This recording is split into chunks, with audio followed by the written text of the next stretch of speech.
Welcome to our explainer. Today we're diving into bipolar disorder, a condition that's so often misunderstood. Our goal here is to cut through the noise and get to some real clarity. Just think about that for a second. What if it wasn't just about having good days and bad days? What if it was about entire weeks, or even months, defined by either a soaring, unstoppable high or a crushing, immobilizing low? That idea, those two extreme poles, that's really the key to understanding this. So that's what we're here to do. We're going to move right past the stereotypes. We'll break down what this condition actually is, what it really feels like from the inside, and maybe most importantly, how it's managed. It's all about building a foundation of genuine understanding. Okay, first things first. We have all heard the word bipolar thrown around casually, right? Usually to describe someone who's just a bit moody. But the clinical reality is so much more specific and, frankly, more profound than that. See, at its very core, bipolar disorder is defined by those two words, intense and prolonged.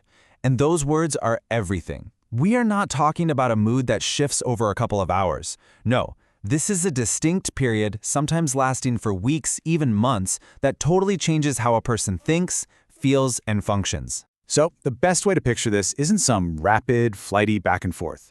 It's more like a giant, heavy pendulum.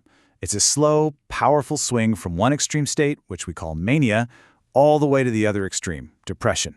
So let's explore what it's like at each of those poles, starting with the highs. All right, this is the up pole.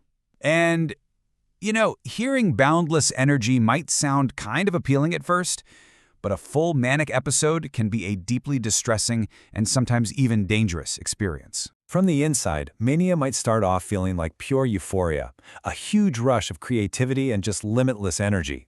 But it escalates, and it escalates quickly. Thoughts can race so fast they literally become a blur, spilling out as super-fast, pressured speech. That inflated sense of self can fuel impulsive, really high-risk behaviors. We're talking shopping sprees, reckless decisions, things with devastating consequences.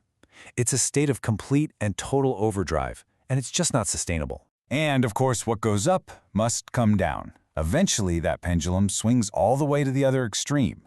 After the overdrive of mania comes the crushing weight of a depressive episode.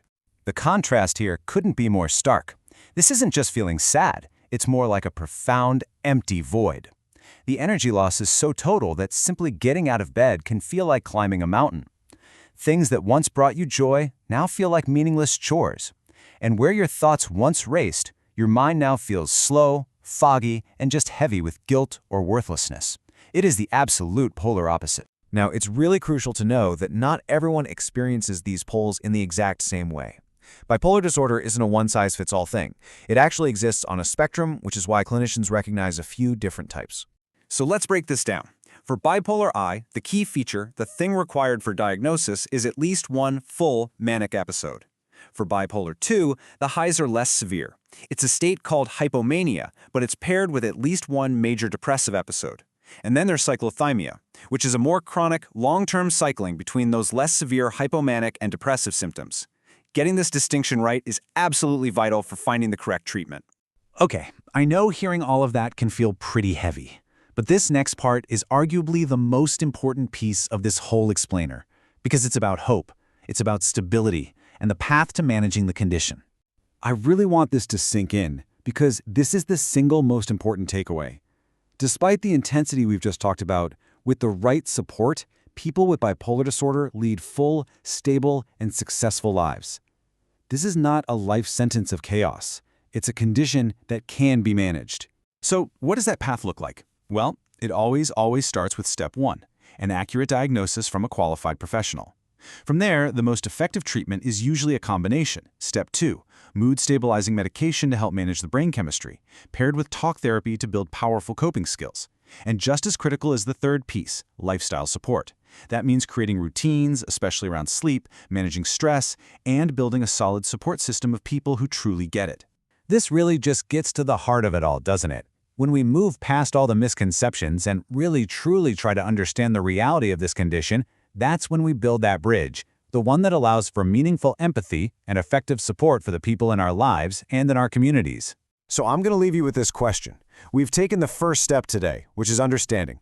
The next step, though, is action. So think about it. How can you use this knowledge to challenge stigma, to support a friend, or to advocate for better mental health resources?